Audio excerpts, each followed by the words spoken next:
शैतान की चौथी युक्ति है, शैतान नहीं चाहता कि आप संसार की गुलामी से आजाद हों। पिछली क्लासों में हमने शैतान की 3 युक्तियों के बारे में जाना है। उसकी पहली युक्ति में वो ये कोशिश करता है कि किसी के पास भी सत्य ना पहुंच पाए। उसके लिए उसने विश्वास ना करने वालों की बुद्धि को अंधा कर दिया है। लेकिन मनों को जांचने वाला सर्वज्ञानी परमेश्वर सच्चाई ढूंढने वाले मनुष्य तक अपना तेजोमय सुसमाचार पहुंचाता है और शैतान बेचारा खड़ा देखता रह जाता है। उसकी दूसरी युक्ति है कि वो यीशु को स्वीकार करने वाले व्यक्ति के खिलाफ लोगों को भड़काता है, ताकि कैसे न कैसे दबाव में आकर परेशान होकर वो यीशु को छोड़ दे। लेकिन अगर वो हर परिस्थिति में प्रभु पर भरोसा रखता है, शैतान उसका कुछ नहीं बिगाड़ पाता।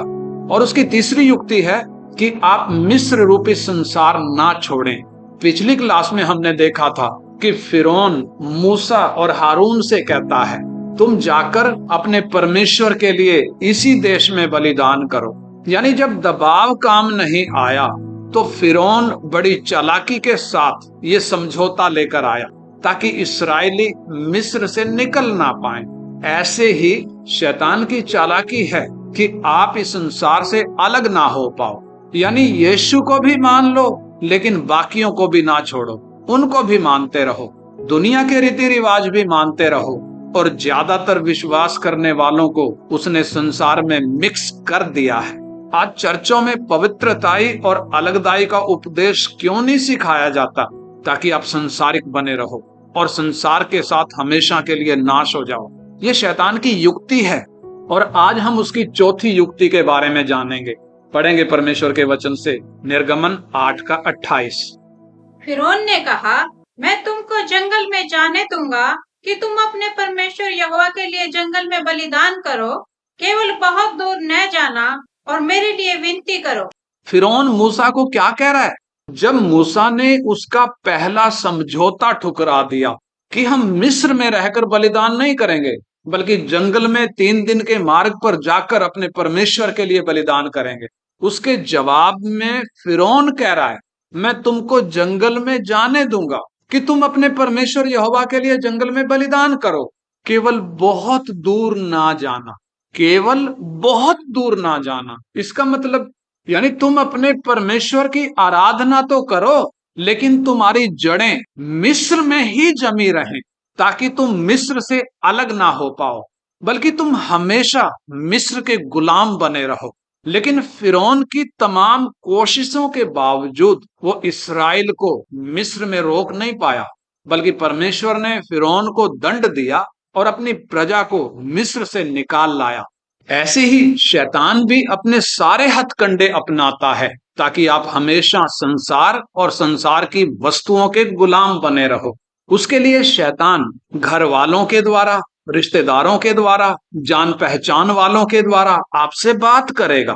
जिस प्रकार वो सांप के अंदर घुसकर हव्वा को कह रहा था, तुम निश्चय ना मरोगे, बल्कि परमेश्वर आप जानता है कि जिस दिन तुम उसका फल खा लोगे उसी दिन तुम्हारी आंख खुल जाएंगी और तुम भले बुरे का ज्ञान पा जाओगे और तुम परमेश्वर के बराबर हो जाओगे। और हव्वा ने क्या किया? हव्वा ने उसकी बात मान ली और उसका अंजाम हम जानते हैं, कैसे असंख्य असंख्य मानव जाति नरक की आग में जा चुकी है और कितने जाने के लिए तैयार हैं। मनुष्य जाति का पाप का घड़ा कैसे भरता जा रहा है, ये उसी का अंजाम है, हव्वा ने जो शैतान की बात मान ली। वैसे ही शैतान लोगों के द्वारा आपसे भी बात करेगा। वो कैसे बात करता है? संसार से अलग होने से काम नहीं चलेगा, यीशु के साथ साथ संसार भी तो चाहिए। इसलिए ज्यादा बाइबल पढ़ने की जरूरत नहीं है, ज्यादा वचन सीखने की जरूरत नहीं है, ज्यादा प्रार्थना करने की जरूरत नहीं है। यीशु पर विश्वास कर लिया ना, उतना काफी है। अब तुम पवित्र हो और ज्यादा पवित्र बनने की जरूरत नहीं है। लोग ऐसा बोलते हैं, ये शैतान की युक्ति है। वो पूरी कोशिश करेगा ताकि आप संसार से अलग ना हो सको, ताकि आप पवित्रताई और अलगदाई में ना बढ़ सको, बल्कि आप संसार और संसार की चीजों के गुलाम बने रहो, ताकि आपकी आत्मिक आंखें कभी भी खुल ना पाएं ताकि आप आत्मा के अनुसार चल ना पाओ, बल्कि शरीर के अनुसार चलते रहो और हमेशा के लिए नाश हो जाओ। क्योंकि आप बेशक वचन ना जानते हो, लेकिन शैतान वचन को अच्छे तरीके से जानता है। उसको पता है कि शरीर पर मन लगाना तो मृत्यु है, परंतु आत्मा पर मन लगाना जीवन है। क्योंकि शरीर पर मन लगाना तो परमेश्वर से बैर रखना है। ये शैतान को अच्छे तरीके से मालूम है। वो जानता है कि अगर तुम शरीर के अनुसार दिन काटोगे तो मरोगे, लेकिन अगर आत्मा के द्वारा देह की क्रियाओं को मारोगे तो जीवित रहोगे। शैतान को इन वचनों का अच्छे तरीके से पता है, इसलिए वो चाहता है कि आप हमेशा शरीर के अनुसार चलते रहो, संसार और उसकी चीजों के पीछे भागते रहो, ताकि तुम्हारी जड़ें मिस्र से यानी संसार से जुड़ी रहें। तुम दूर जाकर भी संसार से अलग ना हो पाओ, ताकि यीशु पर विश्वास करने के बावजूद आप हमेशा के लिए नाश हो जाओ। दुश्मन शैतान यही चाहता है। लेकिन पवित्र शास्त्र क्या आज्ञा देता है? परमेश्वर के वचन से हम पढ़ सकते हैं, 1 यूहन्ना 2:15-17। तुम न तो संसार से और न संसार में की वस्तुओं से प्रेम रखो। यदि कोई संसार से प्रेम रखता है तो उसमें पिता का प्रेम नहीं है, क्योंकि जो कुछ संसार में है, अर्थात शरीर की अभिलाषा और आंखों की अभिलाषा और जीविका का घमंड, वह पिता की ओर से नहीं परंतु संसार ही की ओर से है। संसार और उसकी अभिलाषाएं दोनों मिटती जाते हैं, पर जो परमेश्वर की इच्छा पर चलता है वह सर्वदा बना रहेगा। यानी परमेश्वर का वचन बिल्कुल साफ साफ बताता है, तुम ना तो संसार से और ना संसार की चीजों से प्रेम करो। यदि कोई संसार से प्रेम करता है, उसमें पिता का प्रेम नहीं है। परमेश्वर अपने लोगों को संसार से अलग क्यों करना चाहता है? जैसे इस्राएल को मिस्र की गुलामी में से निकालकर वायदा किए हुए कनान देश में लेकर जाना था, वैसे ही हमें भी परमेश्वर ने स्वर्गीय बुलाहट से बुलाया है, ऊंची बुलाहट से बुलाया है, पवित्र बुलाहट से बुलाया है। इजराइल को तो इसी धरती के कनान देश की बुलाहट थी, लेकिन हमें तो स्वर्ग की बुलाहट है। इसलिए हमें संसार की गुलामी से आजाद होना जरूरी है। हमें संसार की गुलामी से आजाद होना क्यों जरूरी है? पहली बात, क्योंकि यह संसार बुरा है। परमेश्वर का वचन बताता है, गलातियों 1:4, उसी ने अपने आप को हमारे पापों के लिए दे दिया, ताकि हमारे परमेश्वर और पिता की इच्छा के अनुसार हमें इस वर्तमान बुरे संसार से छुड़ाए। यानी पवित्र शास्त्र साफ स्पष्ट तरीके से बताता है कि वर्तमान संसार बुरा है। इसलिए हमारे पिता परमेश्वर की ये इच्छा है कि हम इस वर्तमान बुरे संसार से आजाद हो जाएं और अनंत काल प्रभु के साथ रहने के लिए तैयार हो जाएं। इसलिए यीशु मसीह ने हमारे पापों का प्रायश्चित किया है। लेकिन शैतान नहीं चाहता कि आप संसार से अलग हो जाओ। शैतान चाहता है कि आप भी इस बुरे संसार में मिलकर बुरे बन जाओ। और दूसरी बात, परमेश्वर का वचन बताता है, ये संसार सड़ चुका है। दूसरा पत्रस 1:4, जिनके द्वारा उसने हमें बहुमूल्य और बहुत सी बड़ी प्रतिज्ञाएं दी हैं, ताकि इनके द्वारा तुम उस सड़ाहट से छूटकर जो संसार में बुरी अभिलाषाओं से होती है, ईश्वरीय स्वभाव के समभागी हो जाओ। यानी परमेश्वर का वचन बिल्कुल साफ बताता है, संसार में क्या है? सड़ाहट है। पाप के कारण ये संसार सड़ चुका है। इसलिए संसार के लोग नशे करते हैं, व्यभिचार करते हैं, चोरी करते हैं, नफरत करते हैं, छल करते हैं, हेरा फेरी करते हैं और ऐसी ऐसी कितनी सारी बुराइयां हैं जो इस दुनिया के लोगों के अंदर पाई जाती हैं। यानी इस संसार के लोग बहुत प्रकार की बुरी अभिलाषाओं के गुलाम हैं। लेकिन परमेश्वर चाहता है कि हम संसार की इस सड़ाहट से आजाद होकर ईश्वरीय स्वभाव के सहभागी हो जाएं। यानी हर विश्वासी मसीह यीशु के स्वभाव में तब्दील हो, परमेश्वर ये चाहता है। इसलिए परमेश्वर का वचन कहता है जैसा मसीह यीशु का स्वभाव था वैसा ही तुम्हारा भी स्वभाव हो। लेकिन शैतान नहीं चाहता कि आप संसार से अलग हो जाओ।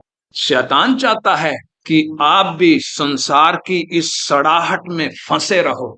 और तीसरी बात जो परमेश्वर का वचन बताता है, ये संसार अशुद्ध है। दूसरा पत्रस 2:20। जब वे प्रभु और उद्धारकर्ता यीशु मसीह की पहचान के द्वारा संसार की नाना प्रकार के अशुद्धता से बच निकले और फिर उसमें फंसकर हार गए, तो उनकी पिछली दशा पहली से भी बुरी हो गई है। यानी पवित्र शास्त्र साफ बताता है बहुत प्रकार की अशुद्धता इस संसार में है। जब एक आदमी प्रभु और उद्धारकर्ता यीशु मसीह की पहचान में आता है तो प्रभु उसे संसार की नाना प्रकार की अशुद्धता से छुड़ाता है। नाना प्रकार की अशुद्धता का मतलब बहुत प्रकार की अशुद्धता इस संसार में है। प्रभु यीशु मसीह विश्वास लाने वाले व्यक्ति को इस संसार की उस अशुद्धता से छुड़ाता है।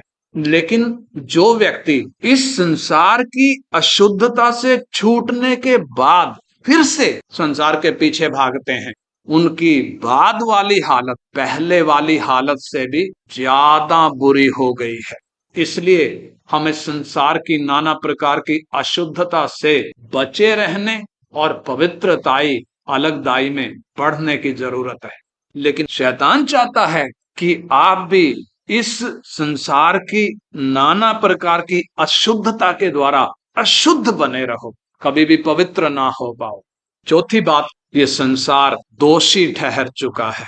परमेश्वर का वचन बताता है यूहन्ना 3:18, जो उस पर विश्वास करता है उस पर दंड की आज्ञा नहीं होती, परंतु जो उस पर विश्वास नहीं करता वह दोषी ठहर चुका, इसलिए कि उसने परमेश्वर के इकलौते पुत्र के नाम पर विश्वास नहीं किया। परमेश्वर का वचन बताता है बैल, कुत्ता, बिल्ली ये अपने मालिक को पहचानते हैं। इनके वो मालिक जो इनकी देखभाल करते हैं, जो इनको खाना खिलाते हैं, जो इनको खोलते बांधते हैं, ये जानवर अपने उन मालिक को पहचानते हैं। गधा भी अपने मालिक की चरनी को पहचानता है, लेकिन अपने आप को बुद्धिमान जताकर मूर्ख बन बैठा इंसान अपने मालिक को पहचानता नहीं है।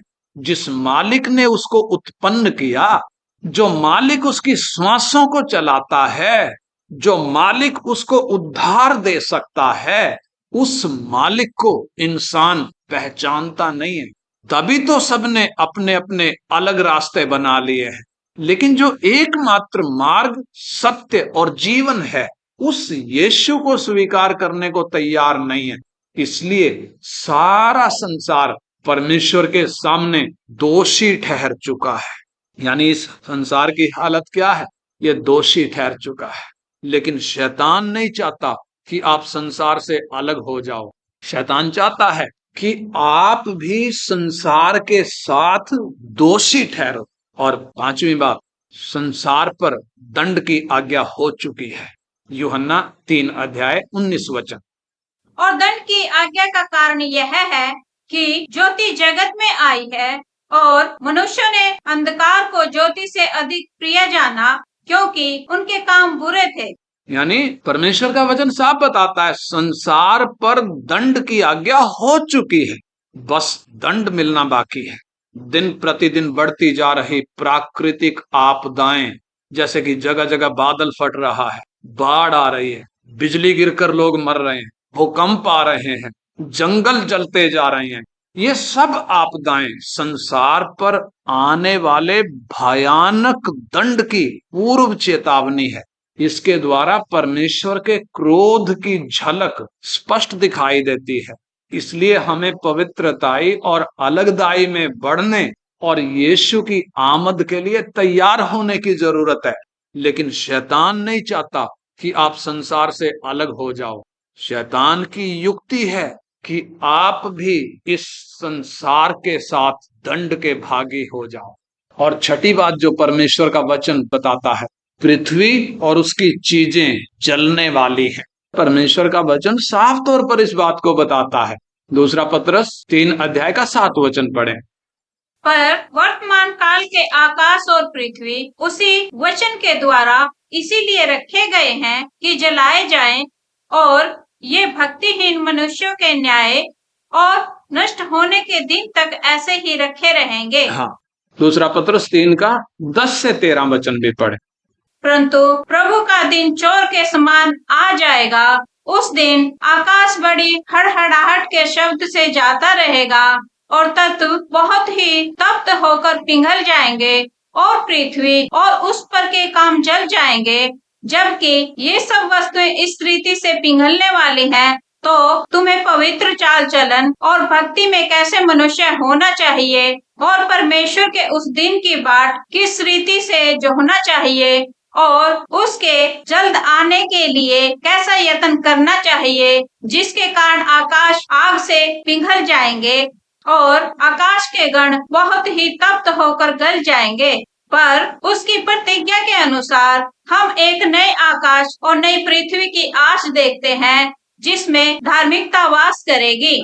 यानी जब हम संसार की हालत देखते हैं, साल दर साल गर्मी बढ़ती जा रही है। वैज्ञानिक चेतावनी दे रहे हैं कि अगर ऐसे ही ग्लेशियर पिघलते रहे, अगर ऐसे ही जंगल जलते रहे, अगर ऐसे ही गर्मी बढ़ती रही, तो इस धरती पर से इंसान का अस्तित्व खत्म हो जाएगा। लेकिन परमेश्वर ने हजारों साल पहले अपने वचन में यह चेतावनी लिख कर दे रखी है।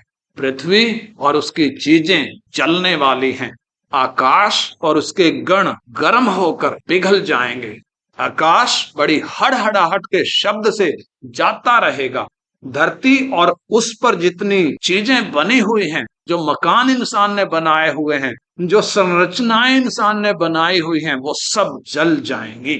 शैतान चाहता है आप भी इस संसार के साथ जलकर भस्म हो जाओ।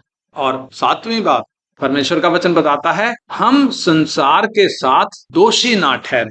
पहला कुरिन्थियों 11 का 32। परंतु प्रभु हमें दंड देकर हमारी ताड़ना करता है, इसलिए कि हम संसार के साथ दोषी न ठहरे।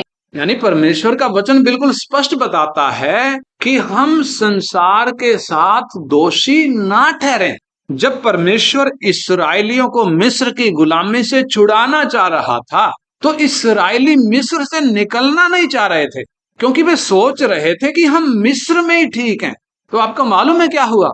मिस्र पर जो 10 विपत्तियां पड़ी, उन 10 विपत्तियों में से पहली 3 विपत्तियां इजरायलियों पर भी पड़ी।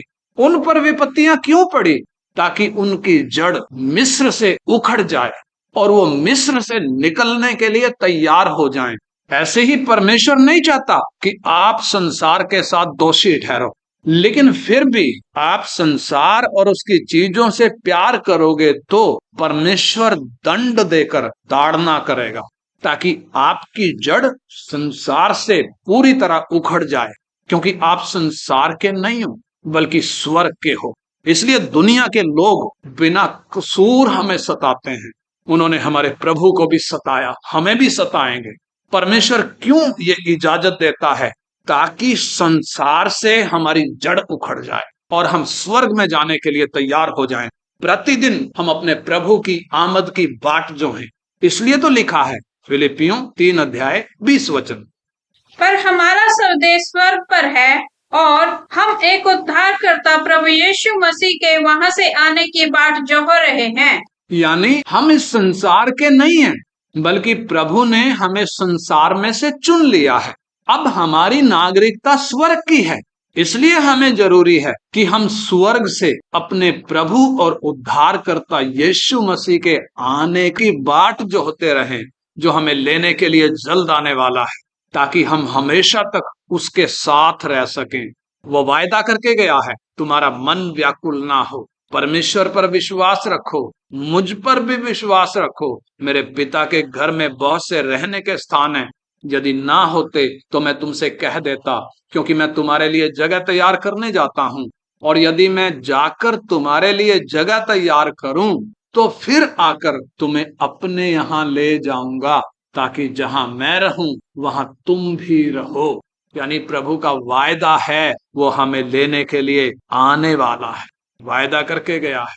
इसलिए बहुत जरूरी है कि हम अपने असली देश यानी स्वर्ग में जाने की तैयारी करें, बड़ी उत्सुकता के साथ अपने प्रभु के आगमन की बाट जोहें।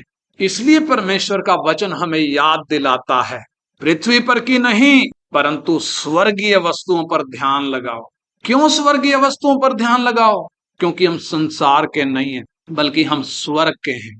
प्रभु का वायदा है और हमारा विश्वास है, हमारी आशा है कि हमारा प्रभु हमें लेने के लिए जल्द आने वाला है। लेकिन शैतान की युक्ति क्या है?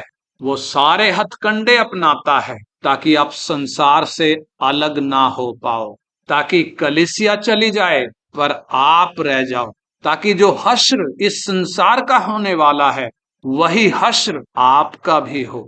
शैतान की यही चालाकी है, जिसमें बहुत से विश्वासी और सेवक भी फंस चुके हैं। इसलिए संसार और उसकी चीजें प्यारी लगती हैं, इसलिए संसार के फैशन प्यारे लगते हैं, संसार के तौर तरीके, संसार का ओढ़ना पहनना, संसार के साज श्रृंगार का मोह नहीं छूट पा रहा। इसलिए पवित्रताई और अलगदाई का जीवन नहीं है।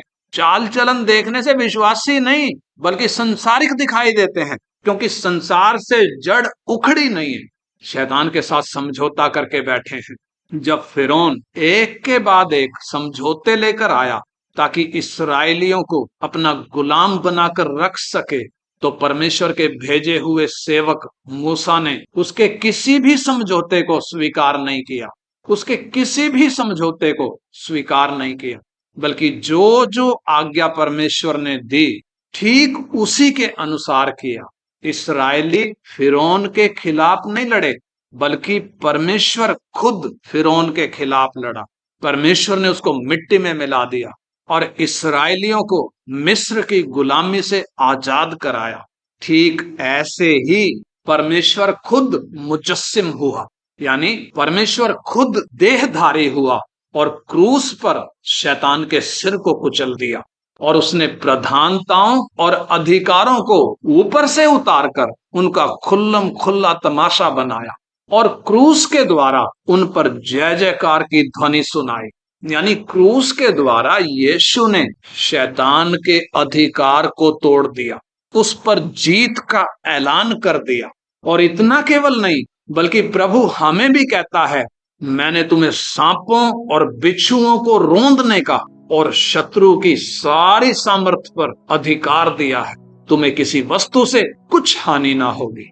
यानी हम हर एक विश्वासी को प्रभु ने वो अधिकार दिया है ताकि हम दुश्मन शैतान और उसकी शक्तियों से समझौता करने की बजाय उनको अपने पैरों के नीचे लाएं। परमेश्वर का आत्मा उसके लिए हमारी सहायता करता है। इसलिए आइए हम दुश्मन शैतान की युक्तियों से अनजान ना रहें, उसका हम पर दांव ना चले। आइए हम वचन सीखें जो हमारी भाषा में लिखकर हमारे हाथ में दिया गया है। ये वचन हमें शैतान की युक्तियों को प्रकट करके देता है। आइए हम परमेश्वर के सारे हथियार धारण कर लें। हमारी लड़ाई मनुष्यों से नहीं है। आने वाले दिनों में हम परमेश्वर के सारे हथियारों के बारे में भी सीखेंगे। हमारी लड़ाई मनुष्यों से नहीं है, हमारी लड़ाई शैतान और उसके दूतों से है, जो हमें शरीर की आंखों से दिखते नहीं है, बल्कि आत्मिक आंखों से ही दिख सकते हैं। परमेश्वर हमें ज्ञान और प्रकाशन का आत्मा दे ताकि हमारी आत्मिक आंख खुल जाए और हम उस दुष्ट शैतान के सब जलते हुए तीरों को बुझा सकें। हम सब कुछ को पूरा करके स्थिर रह सकें, हम बुरे दिन में सामना कर सकें और यीशु मसीह की तरह जीत का ऐलान कर सकें। Hallelujah, hallelujah. इसलिए आइए हम इस संसार और इस संसार की चीजों का मोह ना करें। संसार के फैशन, संसार के तीज त्योहार, संसार के रीति रिवाज, संसार के साज श्रृंगार, संसार का ओढ़ना पहनना, ये सब संसार के लोग करते हैं, ये विश्वासियों के लिए नहीं है। शैतान चाहता है कि हम विश्वासी भी संसार की इन चीजों के गुलाम हो जाएं। हमारे पैर जंजीर के साथ संसार की इन चीजों से बंधे रहें, ताकि हम संसार से दूर जाने ना पाए। इसलिए फिरौन ने मूसा को कहा, तुम जंगल में जाओ, अपने परमेश्वर की आराधना करो, लेकिन ज्यादा दूर नहीं जाना। शैतान नहीं चाहता आप संसार से ज्यादा दूर जाओ। वो नहीं चाहता आप अलगदाई में आओ। वो नहीं चाहता आप पवित्रताई में आओ। वो नहीं चाहता आप वचन मनन करो, वचन में निपुण हो जाओ, आप प्रार्थना में निपुण हो जाओ। शैतान नहीं चाहता। क्यों नहीं चाहता? क्योंकि यदि आप वचन में निपुण हो गए, आत्मा से परिपूर्ण हो गए, तो शैतान का सिर होगा और आपका पैर होगा। इसलिए शैतान नहीं चाहता, बल्कि वो चाहता है आप संसार के साथ हमेशा के लिए नाश हो जाओ। इसलिए आइए हम प्रार्थना करें, परमेश्वर हमारी आंखों को ज्योतिर्मय करे, हमें पवित्रताई और अलगदाई में बढ़ा। हालेलुया। हमारे स्वर्गीय पिता, हम आपका धन्यवाद करते हैं आपके पवित्र वचन के लिए पिताजी, जो हमें हमारे दुश्मन की ताकत को और उसकी युक्तियों को पहचानने में मदद करता है। धन्यवाद आपके पवित्र वचन के लिए पिता। इस वचन को और भी लगन के साथ पवित्र आत्मा की सहायता से सीखने में आप हमारी मदद करें पिता, ताकि कभी भी हम शैतान की युक्तियों से अनजान ना रहें, ताकि उसका दांव हम पर ना चल सके, बल्कि हम उसके जलते हुए तीरों को बुझा सकें, उसकी युक्तियों को नाकाम कर सकें, ताकि हम इस संसार और इस संसार की चीजों के गुलाम ना रहें, बल्कि हम पवित्रताई और अलगदाई में बढ़ सकें, ताकि हम मसीह के स्वभाव में बढ़ सकें, ताकि हमारा चाल चलन आपके ग्रहण योग्य हो सके, हम अपने प्रभु की आमद के लिए तैयार हो सकें पिताजी। उसके लिए आप हमारी सहायता करें पिता। आपसे विनती करते हैं पिता, यीशु मसीह के पवित्र नाम में मांगते हैं। आमीन आमीन।